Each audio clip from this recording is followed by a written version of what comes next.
G'day folks, come and join us for a bit of a tour of what we've been up to over the last month or so on the farm, getting it ready for a council inspection. Now this video really does begin down the front of the property where I've been tackling the giant rat-tail grass that we've inherited when we purchased the property. Now giant rat-tail grass is an invasive species.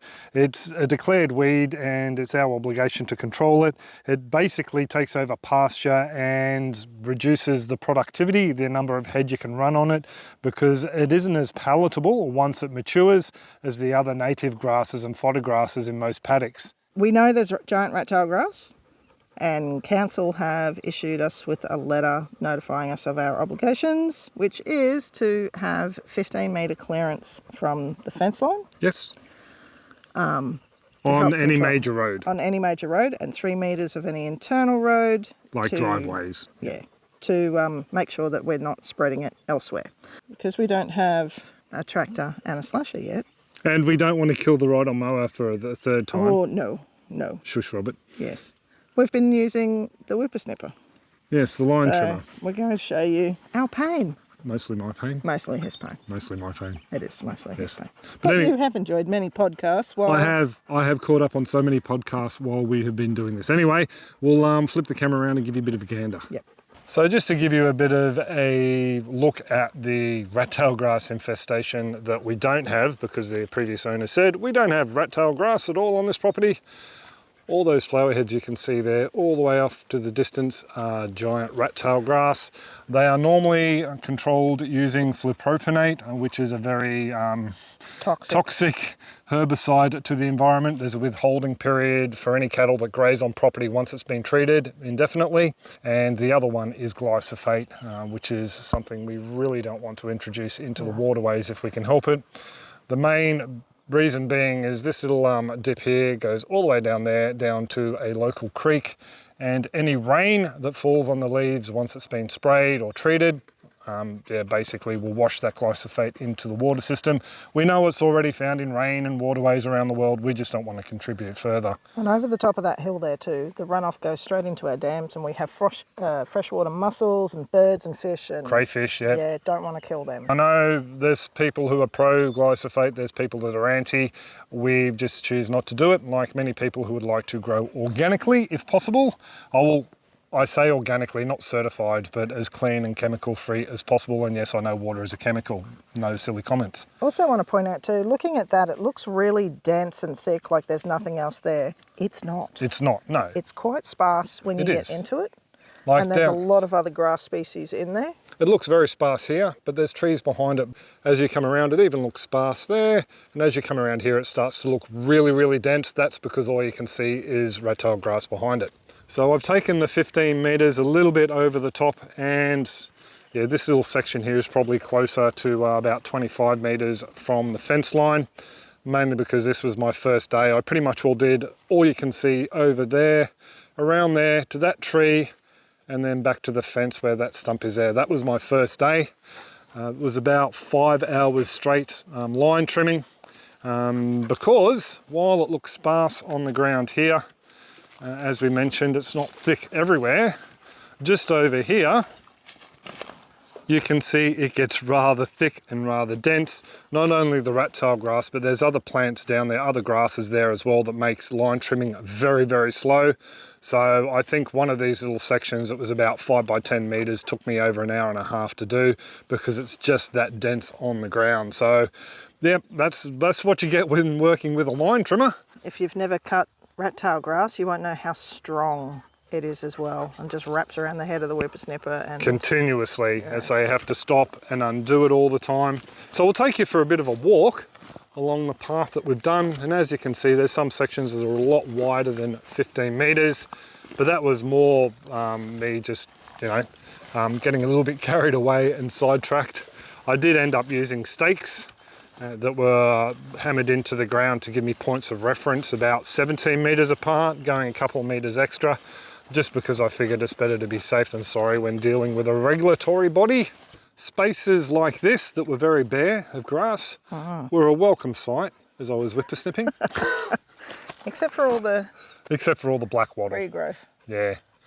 So one of the reasons we wanted to make this video was we've had a couple of people complain about the lack of aquaponic content on the channel. One chap last week suggested that I should have kept the channel separate. Unfortunately, it's a little bit hard to do aquaponic content when there's other jobs and income to be earned. We knew buying this farm and setting it up was going to take a fair bit of time and revenue to do. And we're still in the first 7 months or so. Yeah. And we gave ourselves roughly 12 months to get basically set up to the point where we could go gung-ho ahead. And I don't think that's an unrealistic expectation either, taking that time. If you're first time buying a farm with no equipment and limited funds, there's a certain point where all you can do really is the updates on what progress we're doing. We don't have the equipment to slash all these paddocks quickly in a week, to use the tractor to go and pull all the fence posts out that we want to. You know, we're doing this as everyday person would have to do on limited funds. And showing that, I think, is more realistic for people to understand when they do these sorts of things, rather than giving some unrealistic idea of, oh, we've bought a farm and everything's bright and shiny and everything's really easy and anyone can do it. Yeah. This is not easy. I work full time, I have limited time. Rob's working 50% of the time in the office, trying to get stuff done as well, and then doing videos and doing work around the farm.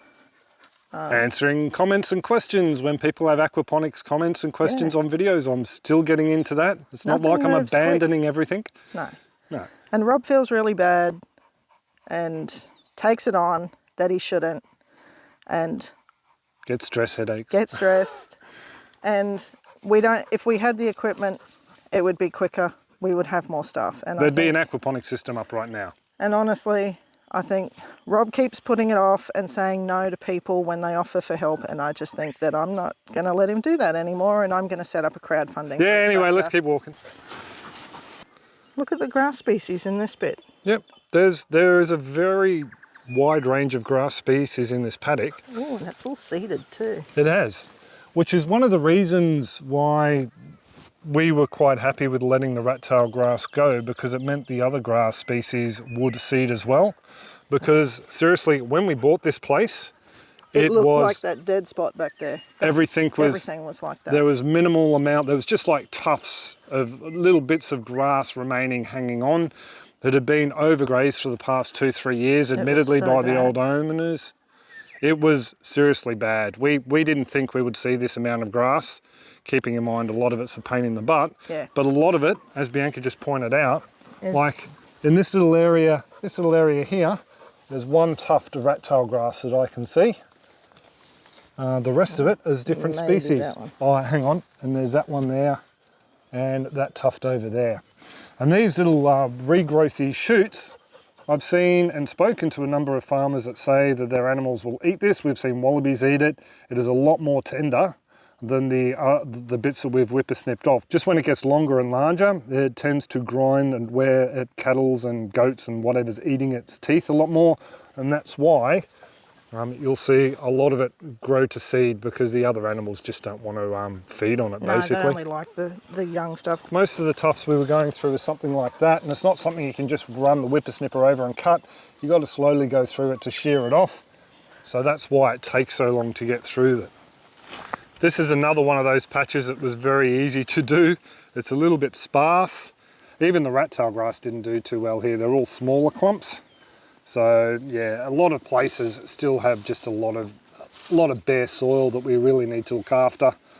So the more we mow, and the more frequent we mow once we get a slasher and get that organic matter to armour the top of it, the faster this soil will bounce back. And there's other bits and pieces we're going to use down the line as well, like microbiology, adding some more microbiology to the soil, a bit more soil nutrition to feed the bacteria, and the fungi and nematodes, all the good guys that help build and create soil. There's a course I want to do by Matt Powers. Here's a soil microbiology course, and there's also Dr. Elaine Ingham. I want to learn a lot more about the soil so we can rectify it here using native organisms rather than trying to buy in compost teas and that sort of thing. So that's something we have on the cards for down the line. One thing I did want to show you is these trees in here. These trees are going to make it a little bit hard for us to get the slasher in there to make our job easy. This section of the property is white on the vegetation map, which means we can remove all these trees if we want. We don't want to do that. But what I do want to do is get in here and selectively remove certain trees to open it up. So probably there's that tree there with those 3 small ones. A small tractor could zip between there, so that might be depending on the tractor we get. As a slasher tractor, we might remove those 3 so we can drive a slasher through there just to keep the grass under control and mowed. And there's, so you can see there's a whole heap of smaller saplings in there we could take out the same way, just so we could create a more open space on the floor here to mow. Not only that, it lets a little bit more sunlight in, so eventually we can have a nice understory of different grasses down here. And you can see it gets rather dense just up there, so that's somewhere where we may take a few more out. Just a stupid idea. Yeah. We can make a little doggy log cabin. Out of the saplings. Well, they're all quite thin and straight. Look at them. They're pretty good.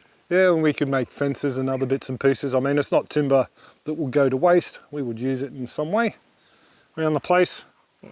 Make some rustic farm gates out of them. Yeah. Oh yeah, we were watching that video last night, weren't we? Yeah, watching Pa's videos. Anyway, back to the whippersnipping. This is where I started Friday. So from Friday I got from here down to that group of trees there. Just those ones there with a bit of a bush. So that took me, I was out for how long? I was out for 6 hours. Yeah.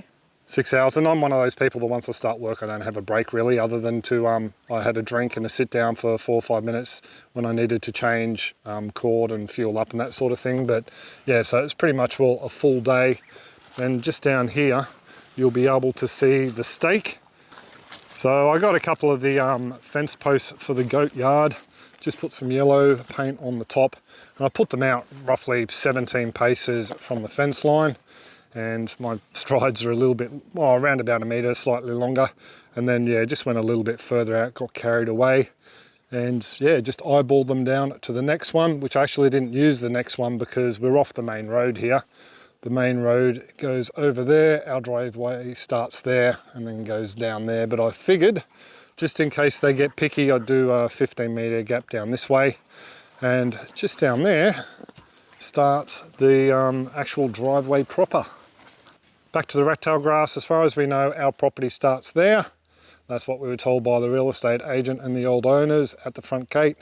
So we need to clear 3 metres on that side of the fence because there is council land, as far as we know, out the front there, and there's no rat-tail grass going up that way because it doesn't like the bush, just the open areas. No, but the lantana does. The lantana, yeah, loads of lantana all through the back there as well.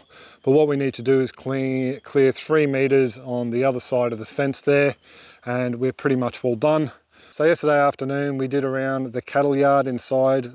Basically it's the load ramp or the vet run up there. Did all the rat-tail grass and other weeds in there, and pretty much Bianca called it quits once she got to the other side of that.